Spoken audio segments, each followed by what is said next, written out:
resisting the firearms laws, who are resisting healthcare mandates. She stood up and said, no, nullify now, and ask questions later.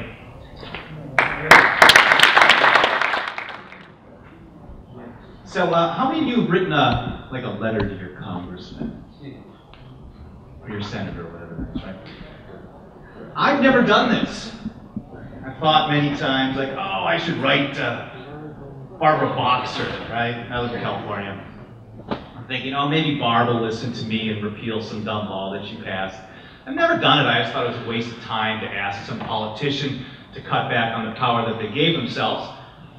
And I really resisted it until now. And before I get into the juicy stuff here, I thought I'd share with you guys what I drafted up, and you can tell me if it was good or not, all right? Cool? Cool. All right. Dear Barbara, go to hell. Yeah. I was originally told that I was going to come and talk about the Obamacare thing.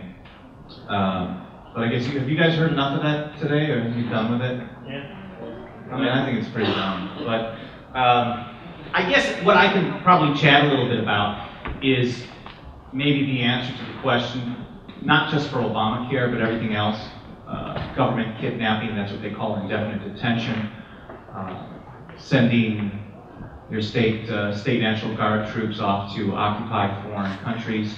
What do you do about these things? When government does stuff that violates the Constitution or is immoral, illegal, unjust, what do you do about it? And people often propose the same solutions over and over again. So the big question is then, what do we do? Do we march on Washington, D.C., and then hope that some federal politicians are going to be like, yeah, okay, great, we're going to limit our own power. Yeah, that works real well. Or do we go to a federal court in the hopes that some unelected, unaccountable, politically connected lawyers that work for the federal government are going to limit federal power? Or do we vote the bums out? A lot of times I'll talk to like a group of conservatives and they'll start cheering at this idea of voting the bums out. And the next thing I always say is, well, then we hope that the next bums say, oh, all this power that we've got, that you handed to us, no, we don't want it, you can have it back. Obviously these types of things aren't working. And people like Thomas Jefferson and James Madison, who I think are both pretty smart dudes, they told us that if the federal government ever became the sole and exclusive arbiter of the extent of its own authority, that power would always grow, whether we had elections or protests or lawsuits or email campaigns or campaigns for liberty. And they were most certainly right. For over 100 years, if not longer, it doesn't matter what political party's been in power in Washington, D.C., or what individual has occupied the White House, or what bums have been voted out, federal power always grows and your liberty is always less. So the question, of course, remains, am I just complaining, or is there actually a solution? Does anybody know who Roscoe Filburn was? I know Vicki Coletti knows the Roscoe Filburn story. No one knows Roscoe. Okay, Roscoe was a farmer back under FDR, the great constitutional, liberty-loving president. That's a joke. And he was a wheat farmer.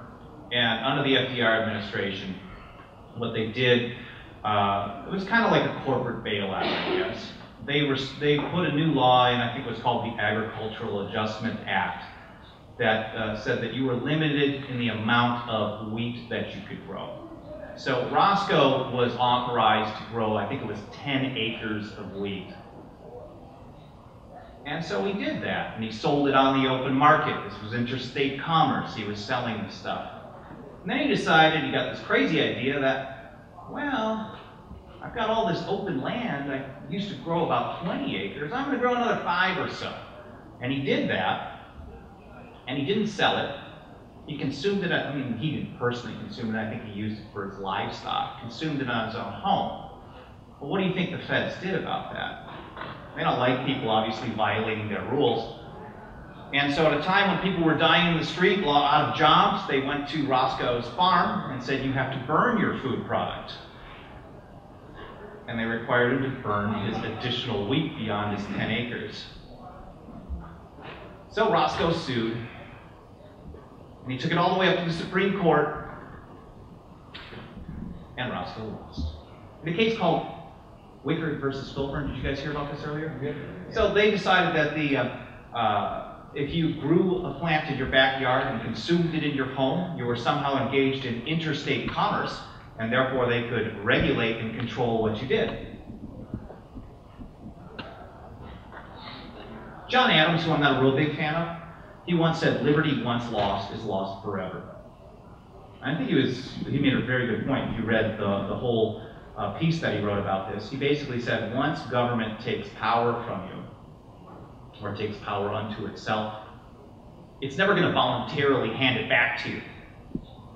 And liberty is never regained without a long struggle by the people demanding it or taking it back. So if we look at this Roscoe story, people at the time, that opposed the Supreme Court ruling thought about, well, what do we do about this? People proposed a constitutional amendment that would overrule it. They thought they could vote bums out, get the laws overturned. And although that particular regulation doesn't still exist, they totally failed, because the principle still remains. And if we fast forward to more modern times, we can see how it played out. In 2005, a little bit before then, I guess we'll back up to 1996 in my home state, California. They smoked weed, right? Is that okay here? They're working.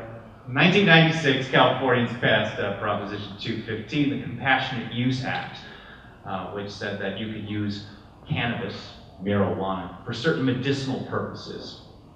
And this lady, Angel Rage, very nice lady up in Northern California, she had a cancerous tumor in her head, about the size of a small baseball, softball. I don't really get into sports, but it was a big tumor. And doctors under California law decided to prescribe her weed. It was the only thing that would relieve the pain while she was going through treatments. It was the only thing that would allow her to eat. She claims it actually really helped her a lot, smoking this plant. So she had some friends that helped her out, and what they did was they decided to plant some pot plants in her backyard. So California law allows you to grow some plants in your backyard. So they potted some pot, and the feds, of course, didn't like this, because under federal law, they say that marijuana is illegal no matter what people in their local areas have to say. So the DEA went to Angel's house, just like they did to Roscoe, and they didn't order her to destroy it because she's a cancer patient. I think she may have been in a wheelchair at the time, but the DEA went in there and basically stomped on her 6 pot plants, this very sick cancer patient. So like Roscoe before her, Angel decided to sue. And it went all the way up to the Supreme Court. And in 2005, a case called Gonzalez versus Raich, Angel lost. And Justice Scalia, who many conservatives think is this great constitutionalist, cited extensively the Wickard versus Filburn case and ruled against the idea that growing a plant in your backyard and consuming it in your home is somehow interstate commerce. And in fact, he cited it so extensively and so well in favor of federal power that for the Obamacare case, the Obama administration used Justice Scalia as their #1 reasoning for expanding the Commerce Clause to mandate that you purchase something. So the response is, what do you do about it? Well, the Roscoe fans, what they did about it was they voted bums out. They tried maybe an amendment, getting federal laws overturned, and they failed. The Angel fans took a different route. And at the time that the Gonzalez versus Raich case came down, there were 10 states that had legalized, followed California's lead, and legalized marijuana for medicinal purposes, medical marijuana laws. And after that ruling came down, do you know how many were repealed? Yeah, you went 0. And in fact, since then, there's been another 7 states that have signed on and said, we don't care what the Supreme Court has to say. We're going to pass our own laws and make our own choices in our own states, and they're getting away with it. hope there's a few light bulbs going on for that kind of concept, because that's really the blueprint. The bottom line is, and Thomas Jefferson may have put it this way in older parlance, the Supreme Court, you may have your opinion, now come here and try to enforce it.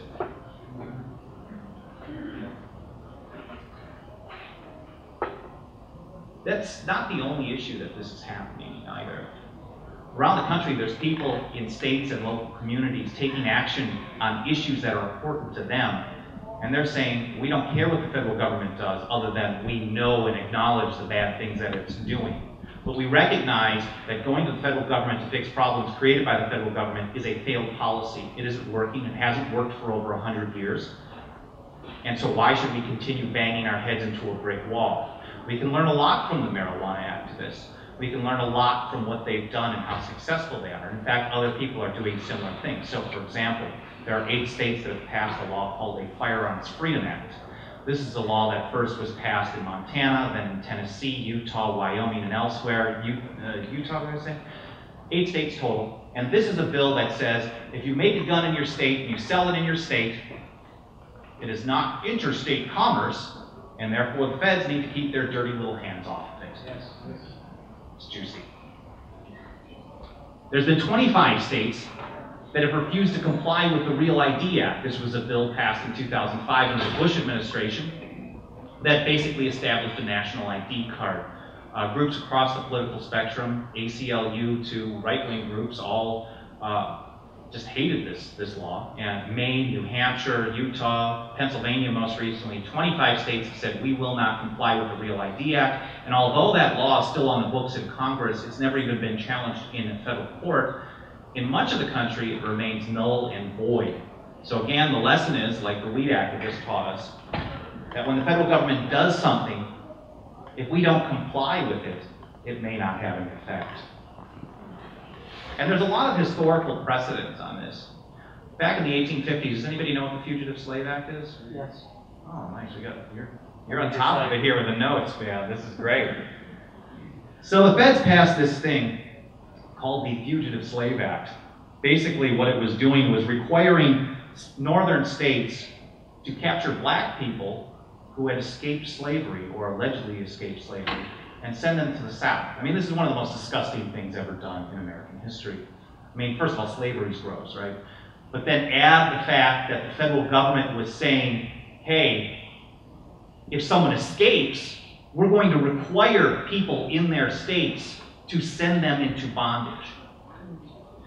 Well, abolitionists were already kind of irritated with what the feds were doing, but after that 1850 law passed, I mean, they were not having any more of it. They were seriously saying, we need to resist this. I guess that answers the question, is when is enough enough? For many abolitionists, the Fugitive Slave Act of 1850 was the time, the line in the sand when enough was enough. I mean, they didn't go all to a rebellion. They also didn't stay on the other side of the spectrum and say, well, let's vote Millard Filburn out and everything's going to be great. What happened was, and over a number of years this had already been happening, they kind of increased their efforts to pass what are known as personal liberty laws in northern states. And I have some examples of what they did. So in New York, for example, first of all, so just to repeat, the Fugitive Slave Act, it eliminated habeas corpus, it eliminated trial by jury. If someone was alleged to be owned by someone else, some southern dude comes up into Wisconsin, for example, and says, I own that black guy, they wouldn't get a hearing, they couldn't even defend themselves. They would, if there was a court case at all, the person who was accused of being a slave, being someone else's property, couldn't have any testimony on their behalf. It was all on the side of the slave catcher. And this is absolutely disgusting. So what they did in response in New York, for example, they said, well, everyone is going to get the right to a trial by jury. Pretty simple. If the Fed comes in here, we're going to force a trial by jury and at least allow people to present their case. Say, no, I'm a free man. In Pennsylvania and Rhode Island, state officials were forbidden from assisting federal agents in enforcing the law, making it much more difficult. So a local sheriff was providing logistical support, for example. Vermont passed a habeas corpus law, which required state, judicial, and law enforcement officials to actually help capture fugitive slaves. So once they were caught by a slave catcher in Vermont, state government said we are supposed to assist these people, try to free them. And Massachusetts took a really strong stand. They said, if you came into the state of Massachusetts, tried to grab somebody and send them to the South into bondage, we're going to charge you with kidnapping and throw you in jail. So politicians, right, they're not really known for following through on what they do. In Massachusetts, no one was ever thrown into jail for kidnapping someone, sending them to slavery. But it wasn't because it was just a normal political type saying, oh yeah, well, we did something real popular, I got elected, everything's cool now. It was because once they threatened to do this, everyone knew they meant it. And not one time after that did a federal agent come into Massachusetts and say, and try to capture someone and send them back to slavery. Again, the bottom line is, when you push back, pushing back isn't voting in some candidate. Pushing back is actually standing up for your liberty, whether they want you to or not. And back to the Obamacare issue. We're going to hear a little more about this, I'm sure. So just a week or so ago, the Democratic governor of New Hampshire, Lynch, he signed a bill that made it illegal for the state to participate in the healthcare exchanges. And then just in the last day or two, Walker up in Wisconsin said that that state was going to do the same. So this concept is catching on. Can you rely on the federal government to fix itself? I think more and more people are realizing no. In Ohio, just this last fall, they passed a referendum called Issue 3, which says this: in Ohio, no law or rule shall compel, directly or indirectly, any person, employer, or healthcare provider to participate in a healthcare system. That's now part of the state constitution in Ohio, and I think Missouri has something like that too. Did Missouri pass something like this? We have a referendum coming up this November to make it a misdemeanor crime for any state official to assist in the enforcement of a bond. Okay, so you guys get this already. Am I just speaking to the choir? All right, maybe not Kansas. I figured I'd create a little conflict here. create a fight, run out to the airport, and you're out of here.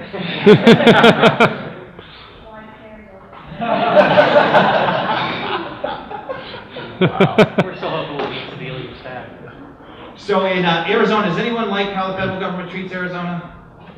I'm not a fan. I don't like Arizona's immigration law at all. I think it's bad law. I think it's bad for liberty. I think it's bad for people of Arizona. But like H.L. Mencken said many years ago, I love liberty, but not enough to try to force it on other people.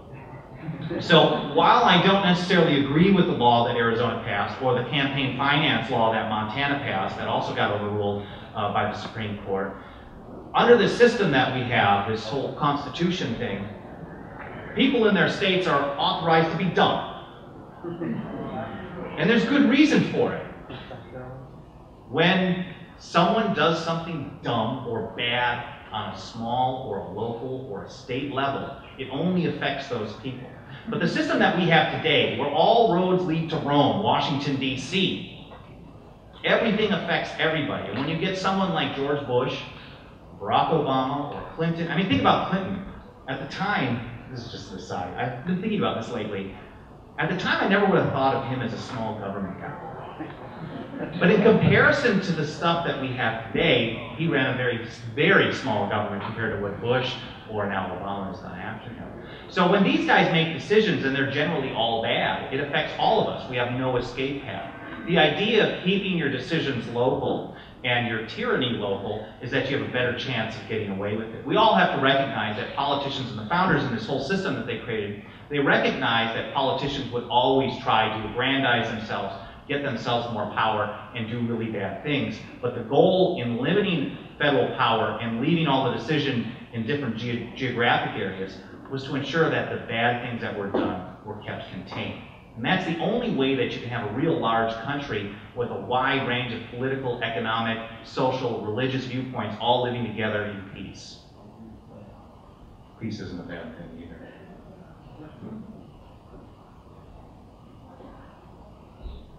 So the Firearms Freedom Acts, Real ID Act, states have resisted these things. And out in Arizona, as I was talking, there were a number of legislators this last session. I know there was one, I think Kirkman did it here. I'm sorry he's not here, I guess he couldn't make it.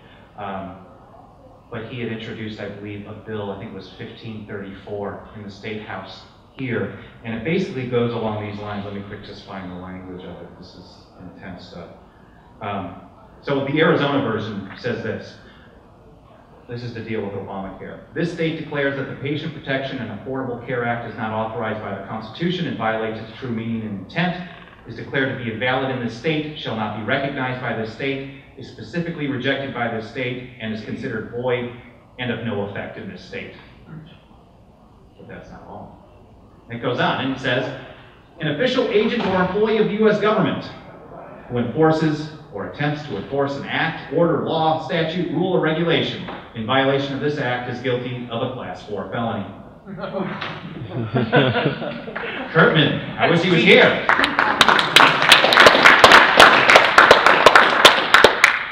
So if we break that down, the feds want to push people around, tell you what plant you can grow, what you consume in your backyard, what you can do or not do, what you can be charged for. But there are some smart legislators out there, and you can even get down more local to your county level, your sheriff, town level. There's smart people out there who've got some courage who are saying, you want to push us around, we're actually going to do the same. And if we look at historical precedent with what Massachusetts and the northern states did against the Fugitive Slave Act, we know that it can work. And in fact, when South Carolina seceded back in 1860, they released a document to explain why they did it. So they don't really teach you about this in government school. I mean, when I went to government school, I learned that every solution was government. I went to Catholic school before that, and I learned that Catholicism was good. So of course, government schools are going to be teaching you that government is going to fix every problem. So the Declaration of Causes, when South Carolina seceded, it went like this. Their number one complaint was, quote, the states of Maine, New Hampshire, Vermont, Massachusetts, Connecticut, Rhode Island, New York, Pennsylvania, Illinois, Indiana, Michigan, Wisconsin, and Iowa have enacted laws which nullify the Fugitive Slave Acts or render useless any attempt to execute them. So the bottom line is that state and local non-compliance with the federal act was so effective that South Carolina said, we want to keep the slavery, we're out of here. And that's the same type of thing that people are doing today in response to the Real ID Act, medical marijuana laws, nullifying the federal drug war, and what these people are doing in Ohio and 10 other states to make mandates illegal, and what Kirkman introduced here. I'm not sure if Kirkman's bill was as aggressive as the Arizona bill, criminalizing federal agents trying to do this. Anybody ever hear of HempCon? Or have anybody heard me talk about HempCon before? There's a I guess we'll call it a conference in my hometown of Los Angeles called HempCon. It happens every 6 months or so. And this is it's a massive convention. There's literally 5,000–6,000 people. Downtown Los Angeles. I mean, there's vendor tables out there, speeches, events, breakout rooms. And it's all based on, well, I mean, I don't know why they call it HempCon. They should call it Marijuana Fest. There's a point to this story, trust me. And you'd think that, wow, there's thousands of people there, all advocating something that the federal government thinks is illegal. You'd think, wow, the DEA is going to come in and shut it down. It's in the convention center. I mean, it's high profile. There's billboards for it all around town. And the vendors, there's every kind of vendor you can imagine. There's like solar power companies, so you can get solar panels to power your grow room. Seriously. There's credit card processing companies that, Sissy, have you been to a HempCon? Not in Los Angeles. Okay, so you know what I mean. We've got someone to validate this. There's credit card processing companies that focus solely on marijuana industry businesses, affiliated businesses, pipe manufacturers, things like that. We're going to provide you credit card processing so you can sell your weed. And in LA, there's even a growth of a business model of delivery. You can order, I think until like 2 a.m., you can order marijuana and have it delivered in 30 minutes or less. Better than doctors. Seriously. The bottom line is each and every one of these businesses is violating federal law or aiding and abetting, assisting someone else in violating federal law. All of them. Years ago, I think it was Chong, it might have been Cheech. He was arrested and thrown into jail or given a huge fine for merely selling glass pipes across state borders because they could be used for drugs. Drugs. Well, no federal agent was coming up to the solar power companies and shutting them down. No federal agent was shutting down the credit card processing companies. No federal agent is shutting down the delivery companies. In fact, there's a van that says like marijuana to go that parks outside my apartment building almost every day. These guys are defying the federal government. And again, the lesson is when enough people stand up and say no, and then maybe enough states catch on and back those people up by passing laws saying no, there's not much that Washington, D.C. can do to force their unconstitutional laws, regulations, or mandates down our throats.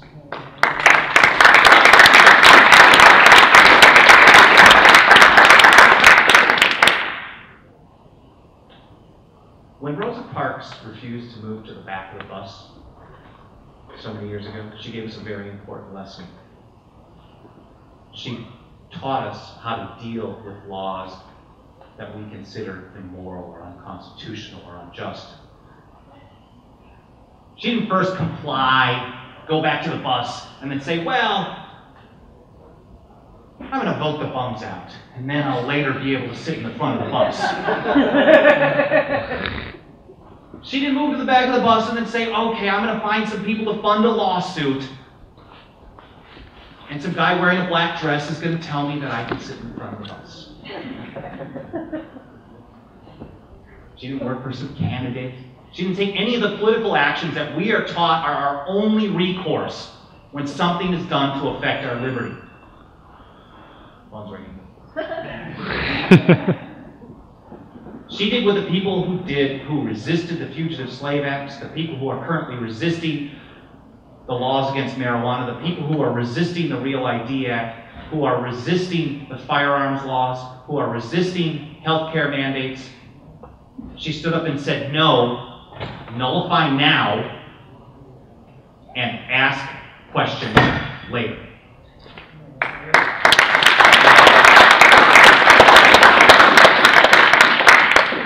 So I guess I should just wrap it up here. But I have one quick question for you guys, and it's a little bit of a challenge. So, the next time some federal bureaucrat tells you that you have to purchase a particular product or pay a fine, or you have to get a permit before you can be married or carry a gun, just have to get their permission to be free. Just ask yourself one little question. Do you have the same courage as the pot smokers? For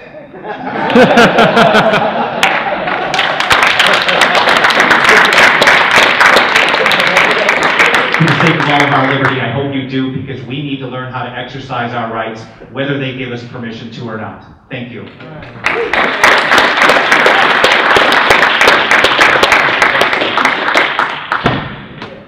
All right, Michael Boldin's going to be doing a breakout session along with, let's see who else we got here. Eben, he's going to be doing one, and Andrew Stover. In the 420 room. In the 420. And somebody, hey buddy, when you're going out that door, can you inform all the Hooter bandits he's going to be conducting a class in 420? I'm sure it's information they want to know about. I didn't see any of them in here, so, you know. Anyway, up next is going to be Will Stewart Starks. Folks, I want to give him a hand because really this whole thing is pretty much his brainchild, and the rest of us are kind of doing the backup dancing thing. So,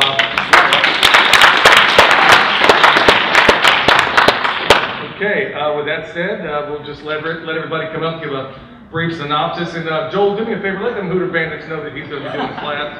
Hooter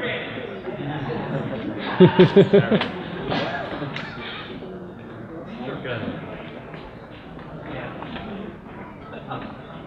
Hi, again, my name's